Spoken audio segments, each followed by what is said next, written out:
Bungie, Bungie, Bungie. How could you do this? This isn't you. I know you. You've developed games for years. Uh, you've brought us through Halo Combat Evolved up to Halo Reach. And how could you make this hollow mess of a game? This is my review of Destiny. Destiny is the kind of game that's hard to categorize. Is it a shooter? Is it an RPG? Is it an MMO, or excuse me, a shared world experience? Or is it a combination of all these things? Right from the time this game was announced, I had my doubts, where everyone else seemed to be raving about this, when nobody knew or saw anything about Bungie's latest project apart from some concept art. Everybody assumed just because this was Bungie, it would be up to the level of Halo. I rightly reserved judgment until we saw it in action.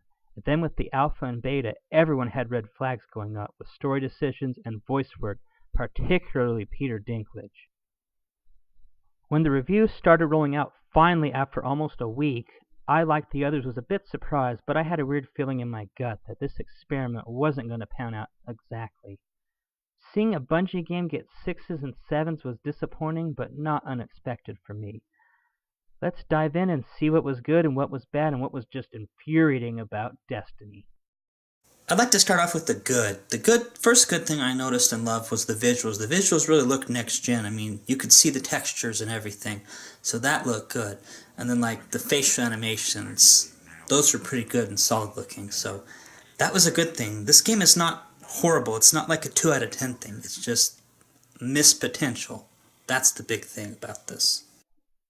The gameplay is also tight and responsive. The control scheme plays out almost exactly like Halo, but at a faster pace and allows for more rapid weapon changes.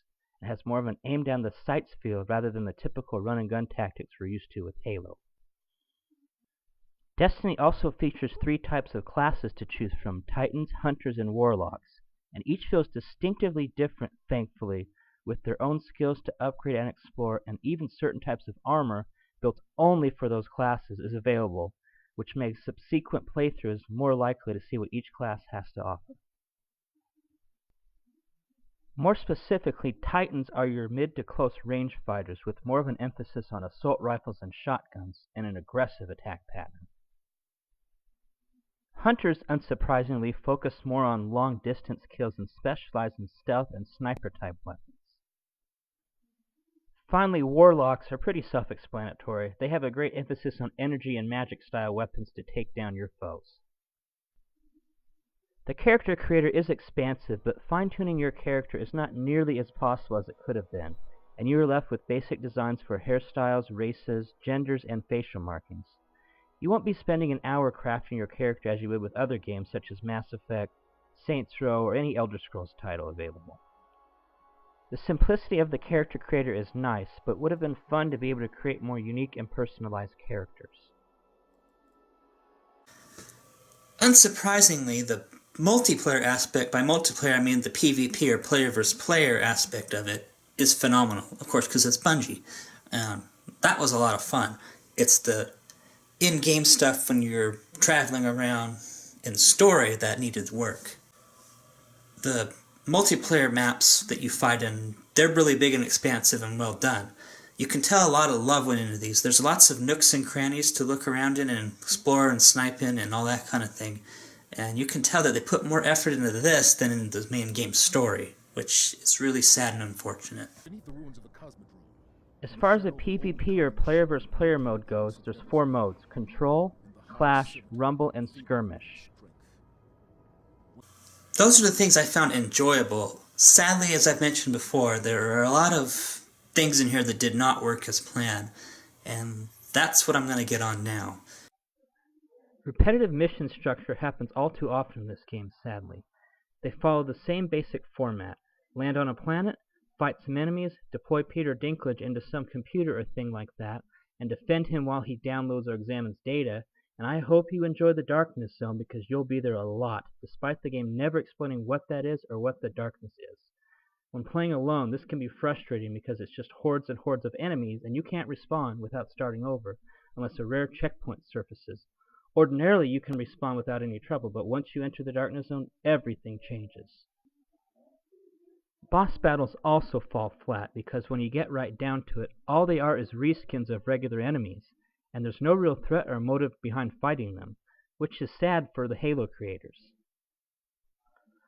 Certain enemy types also seem like cheap knockoffs of Bungie's Halo franchise. For example, the Fallen move and resemble the Elites very much, and it's disorienting at times with the similarity.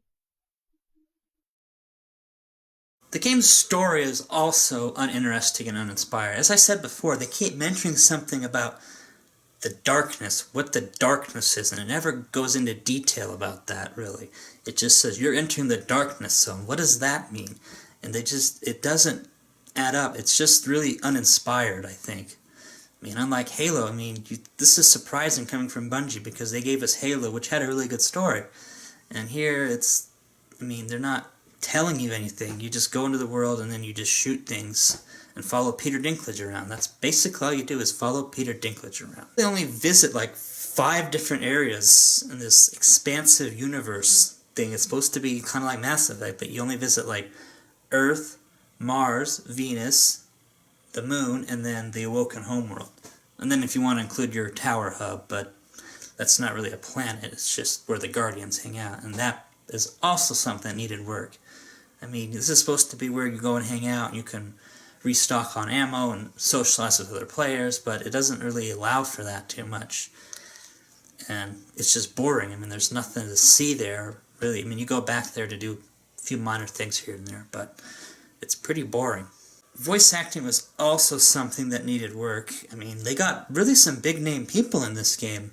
Peter Dinklage is there as your ghost companion, who he's trying to be Cortana, but he's not. He's really not. They're trying to replace Cortana, and that's something you cannot do. And then they got Nathan Fillion in a small role, and then Bill Nighy, who honestly does the best thing in this game, best voiceover work. Despite this being another unofficial Halo game, one thing that was missing from the Halo creator Bungie was the ability to use alien weapons. Like Halo, you could always do that. You could pick up the Needler or a plasma pistol or whatever other weapons were there. This, you can't do that. You're stuck to a specific set of weapons. There's a lot of them, but they lack variety, really, and they all feel different, but using enemy weapons was a big thing about Halo, and you can't do that here, and that feels really weird for Bungie not to do that after so many Halo games of having that. I hope Bungie can correct this with patches or expansions or even, a sequel, which it'll happen, because this apparently was the most successful new game franchise launch in history. So a sequel will happen. Hopefully they can fix that and they'll add some of the things I outlined I think are needed later. So anyway, that's my review of Destiny, and hope you've enjoyed watching this, and if you like this, please subscribe, like, and share.